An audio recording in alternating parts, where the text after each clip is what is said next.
The news recently has been filled with stories about Donald Trump and some of his allies discussing a possible US purchase of Greenland. Greenland, being a self-ruling island under the Danish realm, has been described by Denmark as not for sale, and while there is an ongoing movement for possible Greenlandic independence, Greenland itself has not shown any sizable interest in becoming a part of the United States.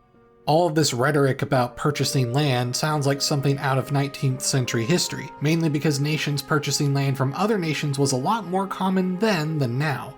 After World War I, this sort of thing has only happened a small handful of times. That being said, when it comes to the United States as a whole, the United States is no stranger to expansion through purchase. There was the Louisiana Purchase in 1803, which purchased essentially the entire Great Plains from France, although the Native Americans would have something to say about that. After occupying Florida when fighting the Seminole tribe, the US simply purchased Florida from Spain in 1819.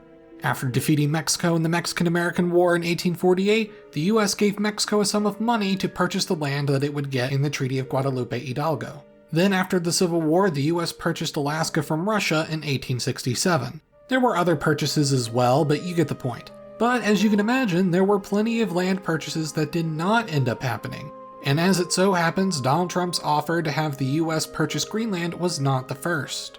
In 1867, when Secretary of State William Seward organized the US purchase of Alaska from Russia, he was also considering a purchase of the Virgin Islands, which at the time were a Danish colony. Seward was having difficulty getting congressional support for this. Critics of Seward buying Alaska for the United States famously dubbed it as Seward's folly, and while the Danish Virgin Islands were argued to be good potential Caribbean holdings for the United States, Congress wasn't hearing it.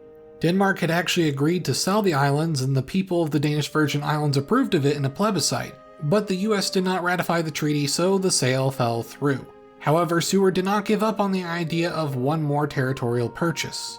During negotiations, there was briefly an interest in adding Danish Greenland and Danish Iceland on the table, at a purchasing cost similar to that for Alaska. While Seward ended up not going for it in 1867, in 1868 he tried negotiating with Denmark again, this time for their Arctic colonies. Seward had the Department of State write up and publish a long report on the benefits of purchasing Greenland and Iceland from Denmark. Essentially, the whole document is a sales pitch. In the introduction, Seward remarks the beautiful abundance of fish, whales, walruses, foxes, wolves, reindeer, birds, and so on. While Seward does bring up the mineral wealth of Greenland that it could provide, he goes back to bring up a quote from a Dr. Hayes saying that the green meadows of Greenland were a paradise.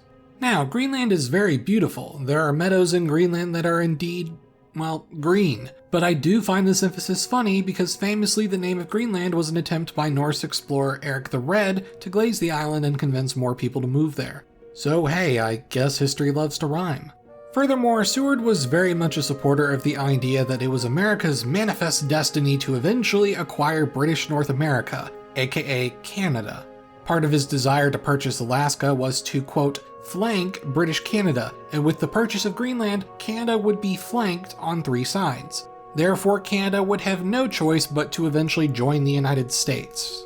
You know, we got them surrounded, what choice do they have? Seward was hoping that this report would add support to purchasing Greenland or Iceland, although Seward was willing to settle if it was only Greenland. After all, he did convince everyone to approve the purchase of Alaska, and this time the political, strategic, and economic reasons are mostly aligned with the ones used to purchase Alaska. Maybe this would go somewhere. However, many in Congress thought Seward was just overdoing it at this point. It also didn't help that Seward had been sympathetic to President Andrew Johnson, who did not get along with Congress. Wisconsin Representative C.C. Washburn in Congress openly mocked the attempt and apparently got his fellow representatives to laugh along. But are we to stop with the purchase of Alaska and St. Thomas? No, sir. I believe a treaty is now being negotiated with Denmark for the purchase of Greenland and Iceland.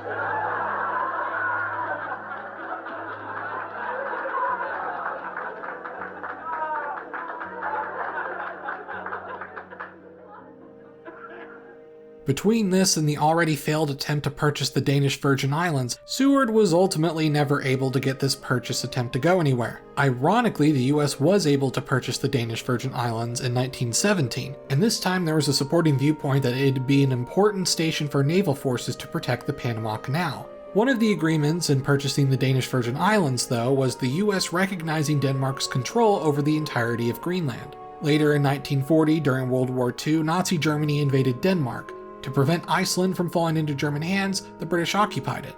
In 1941, the United States was given approval by the Danish government in exile to militarily occupy Greenland for the same reasons. Denmark was hoping this would be temporary, but with the onset of the Cold War and the Soviet Union, the US thought about buying Greenland once again. Greenland's location in the Arctic made it essential for any possible grand defensive design for North America the United States had. In 1946, the US offered to purchase Greenland for $100 million in gold, but Denmark declined. While US troops did withdraw from the island, Denmark's entry into NATO and further Cold War pressures eventually resulted in a 1951 agreement in which the US could at least build military bases on Greenland as long as they respected Danish sovereignty.